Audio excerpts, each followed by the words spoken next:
ਅਗਲੀ ਖਬਰ ਜਿਹੜੀ ਆ ਨਿਊਯਾਰਕ ਦੇ ਮੇਅਰਲ ਕੈਂਡੀਡੇਟ ਨੂੰ ਮੇਅਰਲ ਕੈਂਡੀਡੇਟ ਨੂੰ ਲੈ ਕੇ ਹੈਗੀ ਆ ਕਿਉਂਕਿ ਜੋ ਕੈਂਡੀਡੇਟ ਨਿਊਯਾਰਕ ਦੇ ਵਿੱਚ ਵਿਨ ਕੀਤੇ ਹੈਗੇ ਆ ਉਹਨਾਂ ਨੂੰ ਲੈ ਕੇ ਇਕੱਲਾ ਰਿਪਬਲਿਕਨ ਨਹੀਂ ਡੈਮੋਕ੍ਰੈਟਿਕ ਪਾਰਟੀ ਦੇ ਵਿੱਚ ਵੀ ਬਹੁਤ ਜ਼ਿਆਦਾ ਜਿਹੜੀ ਹਿਲਜੁਲ ਹੋਈ ਹੈਗੀ ਆ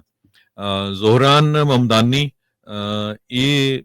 ਇੱਕ ਤਰ੍ਹਾਂ ਨਾਲ ਭਾਰਤੀ ਮੂਲ ਦਾ ਫਾਦਰ ਇਹਨਾਂ ਦਾ ਮੁਸਲਮਾਨ ਆ ਤੇ ਮਾਂ ਦੱਸ ਰਹੇ ਆ ਵੀ ਪੰਜਾਬੀ ਮੂਲ ਦੀ ਆ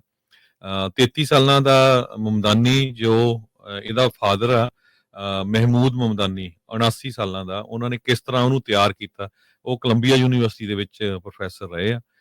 ਜਿਹੜੀ ਮਾਂ ਉਹਨਾਂ ਦੀ ਹੈਗੀ ਆ ਮੀਰਾ ਨਈਅਰ ਉਹ 67 ਸਾਲਾਂ ਦੀ ਉਹਨਾਂ ਨੇ ਬਹੁਤ ਸਾਰੀਆਂ ਮੂਵੀਆਂ ਬਣਾਈਆਂ ਜਿੱਦਾਂ ਨੇਮ ਸੇਕ ਸਲਾਮ ਬੰਬੇ ਮਿਸੀਸਿਪੀ ਮਸਾਲਾ ਮੌਨਸੂਨ ਵੈਡਿੰਗ ਇਦਾਂ ਦੀਆਂ ਜਿਹੜੀਆਂ ਮੂਵੀਜ਼ ਆ ਉਹ ਬਣਾਈਆਂ ਹੈਗੀਆਂ ਸੋ ਉਹਨਾਂ ਨੇ ਬਹੁਤ ਹੀ ਵਧੀਆ ਤਰੀਕੇ ਦੇ ਨਾਲ ਕਹਿੰਦੇ ਵੀ ਆਪਣੇ ਪੁੱਤ ਨੂੰ ਜਿਹੜਾ ਤਿਆਰ ਕੀਤਾ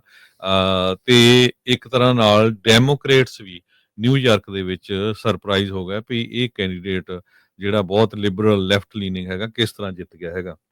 ਸੋ ਐਕਸ ਗਵਰਨਰ ਜਿਹੜੇ ਕੁਮੋ ਆ ਉਹਨਾਂ ਨੂੰ ਹਰਾਇਆ ਪਰ ਹੁਣ ਅੱਜ ਫੇਰ ਉਹਨਾਂ ਨੇ ਸਟੇਟਮੈਂਟ ਦਿੱਤੀ ਹੈਗੀ ਆ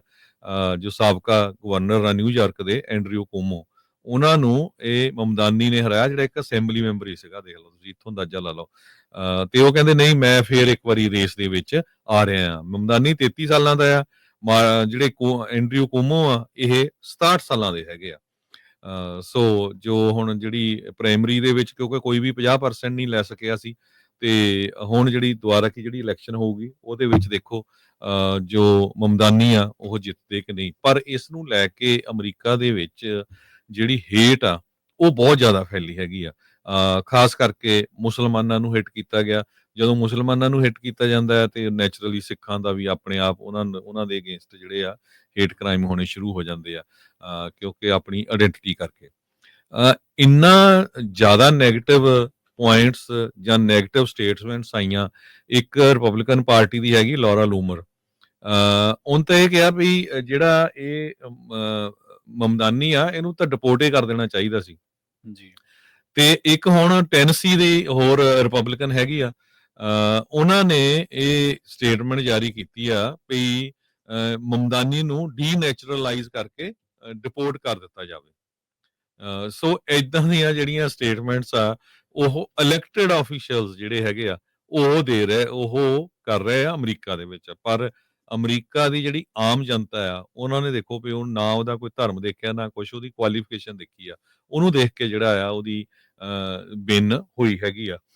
ਸੋ ਇਹ ਅਮਰੀਕਾ ਦੀ ਇੱਕ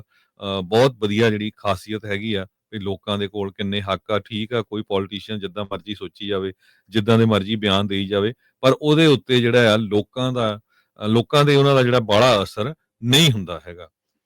ਸੋ ਲੌਰਾ ਲੂਮਰ ਨੇ ਤਾਂ ਇਹ ਤਾਂ ਕਹਿਤਾ ਸੀ ਵੀ ਜਿਹੜੇ 9/11 ਚ ਜਿਨ੍ਹਾਂ ਨੇ ਸਿੱਟੀਆਂ ਸੀਗੀਆਂ